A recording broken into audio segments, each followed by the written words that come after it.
São esses movimentos, essa petição contra Alexandre de Moraes, que tem havido, na verdade, ao contrário, uma caça às bruxas também. Fica parecendo que todo esse movimento, na verdade, é embasado por uma parada que é política. É isso que dizem. Eu quero lhe ouvir, por favor, sobre isso, sobre não ser exatamente do mérito em si, mas sim um movimento macro político de uma perseguição de Donald Trump aqui com as instituições brasileiras.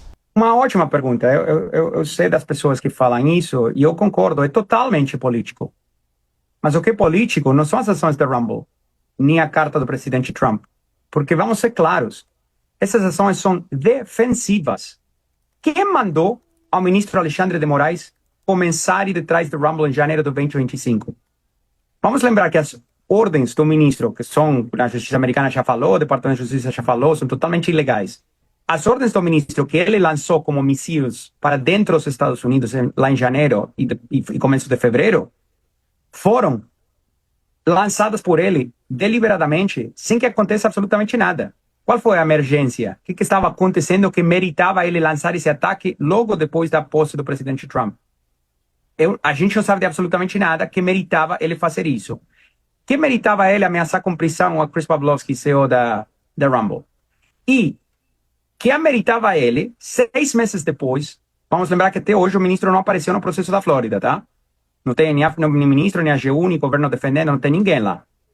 Que meritava 2 dias depois de o presidente Trump encaminhar a carta e 1 mês depois do governo brasileiro, através do Ministério da Justiça, ter feito certas promessas ao governo americano, que meritava ele encaminhar uma nova ordem de censura, uma sexta-noite, sobre uma conta que não está ativa de dezembro de 2023. Então, não tenho dúvida que é político, é absolutamente político, porque mérito jurídico não tem nenhum.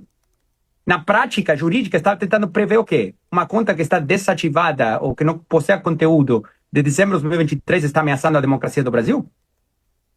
É tão absurdo que a única conclusão é que é político.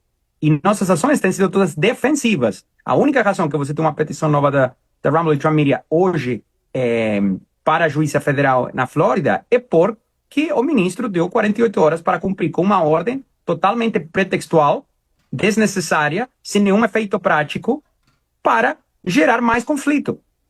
É bem irresponsável, eu acho. Conversamos aqui com Martin De Luca, advogado da Rumble, e é muito importante que nós possamos ouvi-lo aqui, porque nós estamos num momento da linha do tempo que é muito sensível, né?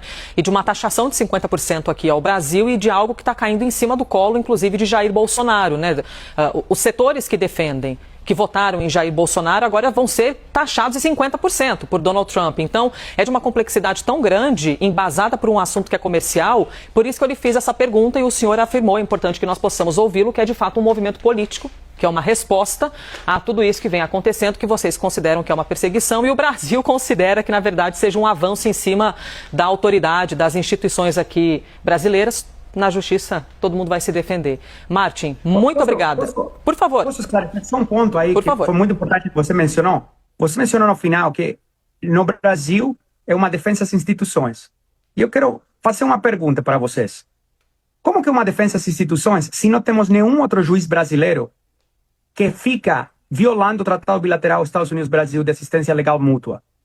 Todos os outros juízes estão respeitando os protocolos, estão respeitando a lei. Não tem outro ministro do Supremo que está violando a lei americana deliberadamente da forma sistemática que o ministro Alexandre de Moraes está fazendo. Então, é muito importante nesse momento tão sensível refletir se o Brasil todo está defendendo uma estratégia de ataque deliberado que é indefensível, porque se for defensivo, eles teriam já aparecido lá no processo da Flórida 6 meses atrás. Mas não tem como defender isso. Então, a relação bilateral acho que está num momento super sensível, mas aqui não tem ataque nenhum a nenhuma instituição brasileira.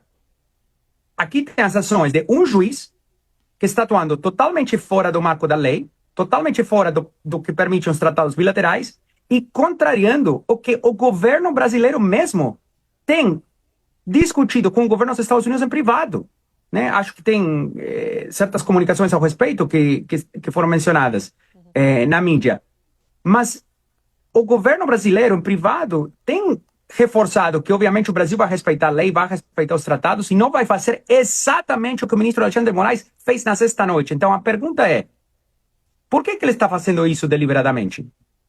Porque é como jogar uma granada no meio de uma crise. E para quê? Para tentar bloquear uma conta sobre uma plataforma que já está bloqueada de um conteúdo que foi feito antes de dezembro de 2023? É uma loucura tão grande que eu realmente penso que vocês, como a mídia, têm uma responsabilidade de falar claramente: isso aqui não é um ataque às instituições brasileiras. Tá? São as ações de uma pessoa que está atuando, contrariando o que é a lei e o tratado bilateral entre os Estados Unidos e o Brasil.